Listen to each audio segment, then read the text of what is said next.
The room smells of ink, damp wool, and cold stone. It is just past dawn in London. Not the triumphant dawn of victory speeches and cheering crowds, but a pale, uncertain morning, the kind that creeps through blackout curtains like a thief. Fog presses against the windows of 10 Downing Street, flattening the city into a colorless smear. Winston Churchill sits alone. The cigar in his hand has gone out. He does not notice. A single sheet of paper rests on the desk before him. Thin, innocent-looking, typed, official, confidential. The kind of paper that changes wars not with explosions, but with words. His fingers, thick, ink-stained, trembling just slightly, grip the edges. Outside, a bus passes, its engine coughing like a wounded animal. Churchill reads. His eyes narrow, then stop. For a long moment, the only sound in the room is the ticking of the clock. Each second lands like a drop of water in a cave. He exhales through his nose. Slowly, dangerously, the memorandum has traveled far. From North Africa, from field headquarters baked under brutal sun, from a man who prides himself on discipline, precision, and superiority. Bernard Montgomery, Monty. Churchill knows his handwriting, knows his tone, knows the sharpness hidden behind clipped sentences and polished boots. This was meant to be private, a candid assessment. A commander speaking freely, believing only British eyes would ever read these words. Churchill reads again, lips barely moving. The American soldier is brave, yes, but lacks discipline. They are loud, wasteful, inexperienced. They must be led firmly, or they will blunder. The Prime Minister feels it first in his chest. A tightening. Not anger yet. Something colder. Memory rises uninvited. American boots on English soil. Boys barely old enough to shave, laughing too loudly in pubs rebuilt from rubble. Chocolate in their pockets. Photographs of sweethearts folded into helmets. Churchill remembers watching them arrive. He had thought, thank God they are here. The paper trembles. Churchill pushes back his chair. It scrapes harshly across the floor. He stands, heavy body rising with effort, and moves to the window. He pulls the curtain aside just enough to let the gray light spill in. London looks tired. Buildings patched like wounded men. Streets still scarred by bomb craters. The Thames moving slowly, carrying secrets and soot toward the sea. The words echo again. Loud, wasteful, inexperienced. Churchill's jaw tightens. He sees suddenly a different scene. Normandy beaches not yet landed upon. American divisions still training, sweating. Learning war the hard way. The only way. He imagines them reading such words. He imagines their mothers. His hand closes into a fist. The cigar snaps cleanly in two. Churchill returns to the desk and sits heavily. He opens his diary. The leather creaks. Ink meets paper. Montgomery forgets, he writes, that hunger does not diminish courage, that abundance does not create it. The Americans have crossed an ocean not for empire, but for belief. He pauses. The pen hovers. Churchill knows pride, knows it intimately, has wrestled with it his entire life.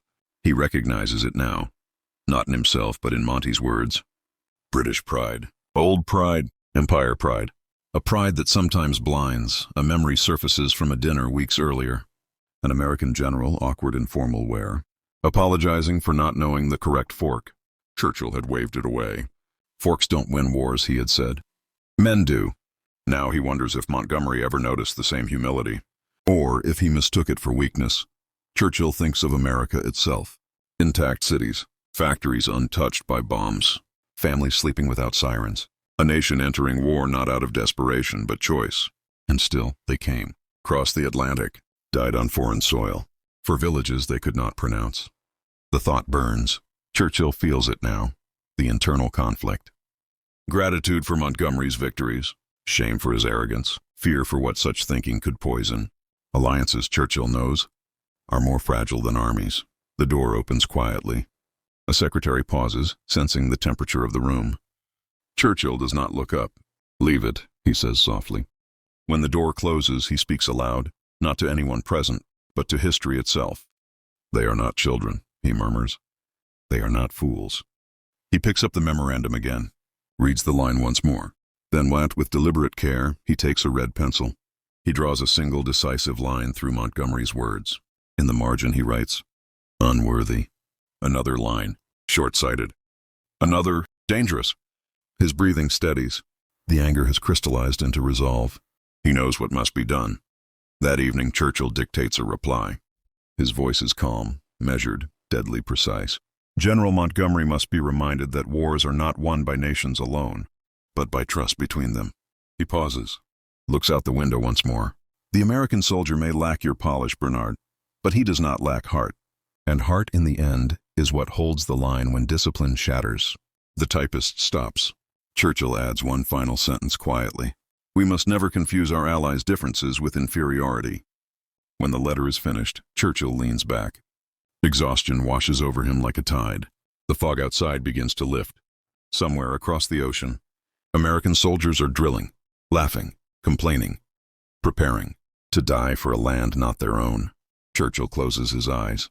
History, he knows, will judge them all. But tonight, he has chosen unity over pride. And in war, that choice may matter more than any battle. If you want. The candle flickers. Shadows dance on the paneled walls of Churchill's study, stretching long and wavering like ghosts of doubt. He sits back, exhausted but restless. The letter to Montgomery is sent, but its weight lingers, heavy as wet wool. His mind drifts to the war room. Maps stained with blood-red pins. The chatter of radios. The muffled boots of men whose lives depend on more than just strategy. He hears a whisper, almost inaudible. Unity. It's a word easy to say, hard to keep. Montgomery's words, though private, had pierced the fragile armor of alliance. What if others heard? What if those doubts festered in whispered corridors and dusty mess halls? Churchill clenches his fists. He pulls a heavy leather-bound book from the shelf. The History of the English-Speaking Peoples. Flipping through the yellowed pages, he reads aloud softly. We stand not only for Britain, but for a common cause that binds all who seek freedom. The lines blur as his eyes fill with tears, not of weakness, but of burden. The night is deep. The war is deeper. A week later, Churchill meets Monty in the corridors of power. The great commander strides in, polished boots echoing on marble floors, face set in granite resolve. They are alone. No aides, no cameras, no filters. Montgomery's eyes avoid Churchill's. Prime Minister, he says, voice clipped. I trust you received my report. Churchill's gaze is steady, almost kind. Yes, Bernard, I did.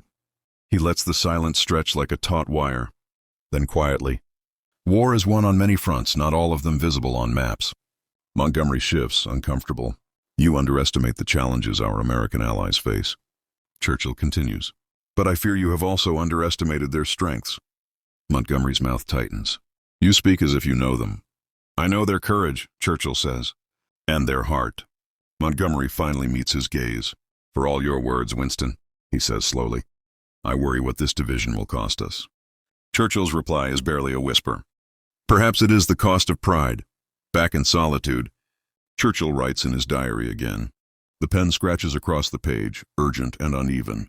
Montgomery's disparagement is a wound, not just to allies, but to the very spirit of this war. We fight shadowy enemies abroad, but shadows between us are just as deadly. He pauses. The room smells faintly of tobacco and rain. He writes on. I see young American soldiers, bright-eyed and unpolished, but burning with purpose. They carry the hopes of millions who have not yet heard the guns. A knock interrupts him. His secretary enters, placing a bundle of letters on the desk. One bears an American postmark. Churchill opens it carefully. Inside, a letter from an American captain.